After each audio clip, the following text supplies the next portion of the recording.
കാര്യങ്ങൾ വഷളായിട്ടൊന്നുമില്ല. ചിലരുടെ ആഗ്രഹങ്ങൾ അവർ ഫ്ലക്സിലൂടെ പ്രദർശിപ്പിക്കുന്നത് മാത്രമേ ഉള്ളൂ. മറ്റു കുഴപ്പങ്ങളൊന്നുമില്ല. അത് കാരണം ജനങ്ങൾക്ക് ബുദ്ധിമുട്ടൊന്നുമില്ല. പ്രകടനം നടത്തുന്നത് ശരിയല്ല എന്നുള്ള അഭിപ്രായക്കാരൻ തന്നെയാണ് ഞാൻ. പക്ഷേ ആ പ്രകടനം കൊണ്ട് ജനങ്ങൾക്കൊരു ബുദ്ധിമുട്ട് ഇതുവരെ ഉണ്ടായിട്ടില്ല. ഫ്ലക്സുകൾ കൊണ്ടും ബുദ്ധിമുട്ടില്ല. പക്ഷേ ഇതിൻ്റെ ഒന്നും ആവശ്യമില്ല. ഇതിനൊക്കെ ചില നടപടിക്രമങ്ങളുണ്ട്. അതനുസരിച്ച് തന്നെ കാര്യങ്ങൾ മുന്നോട്ട് പോകുള്ളൂ.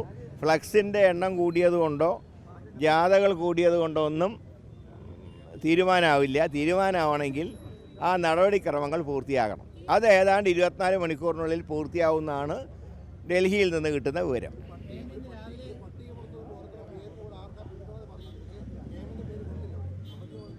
അത് എടുക്കാൻ വിട്ടുപോയതായിരിക്കും. ഞാൻ ഹൈക്കമാൻഡിൻ്റെ മുമ്പിൽ പറഞ്ഞ കാര്യങ്ങൾ ഞാൻ പരസ്യമായിട്ട് പറയില്ല. ഞാൻ എൻ്റെ നിയോജകമണ്ഡലത്തിൻ്റെ വികാരം അവിടെ അവതരിപ്പിച്ചിട്ടുണ്ട്. എന്നോട് ജനങ്ങൾ പറഞ്ഞ കാര്യം അത് ഞാൻ അവിടെ വ്യക്തമായിട്ട് ഞാൻ സൂചിപ്പിച്ചിട്ടുണ്ട്.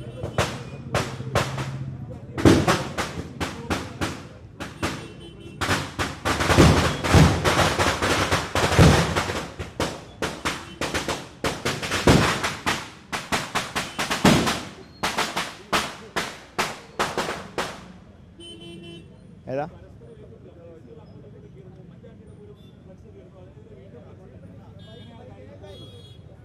ഞാൻ പറഞ്ഞതിൽ ഫ്ലക്സ് വെച്ചത് കൊണ്ടോ ജാഥ നടത്തിയത് കൊണ്ടോ ഒന്നും തീരുമാനം വരില്ല. തീരുമാനം ആവേണ്ട സമയത്താവും. അവരാരും കോൺഗ്രസ്സുകാരല്ല. അങ്ങനെ ഫ്ലക്സിൽ തുപ്പുന്നവരുടെയൊക്കെ അത് അവരുടെ സംസ്കാരത്തിൻ്റെ ഭാഗമാണ്.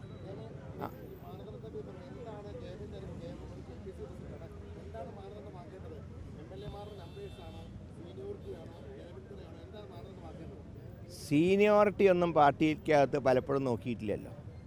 സീനിയോറിറ്റി ഒന്നും പ്രശ്നമൊന്നുമല്ല.